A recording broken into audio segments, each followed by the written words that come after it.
সালামু আলাইকুম হাজি সাহেব, বাড়িতে আছেন নিও? ও হাজি সাহেব, হাজি সাহেব। ওয়ালাইকুম আসসালাম। বুঝুন নি আইসো না।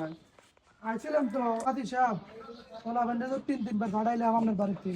এখন কি সমস্যা, এই কারণে নিজে আইলাম। মাগরিব আজান দিতে আছে, খাবার দাওয়া এখনো দিলেন না। কোনোদিন তো এরকম হয় না। খাবার কিনলে তো তুই জানো না।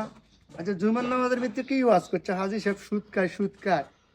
তো এরকম ওয়াজ করলে খানা দিন কিনলে শোনো, এই যে বড় বড় মাছের মাথা, মুরগির রান্ডি হারা, খাসির মাংস, এটি কোনতে না সুদের টিয়াত্তর কথাটা বুঝছনি? তুমি হুজুর বেশি ইদানিং বাড়ি যেতে আছে বুঝছনি? স্যার কি কেন তা হয়ে চিন্তা করো, সুদ লো চিন্তা করবে না। আর আর তো সুদ খানা বন্ধ। আজ তুই তোর খানা বন্ধ, আর খানা রাখবে না।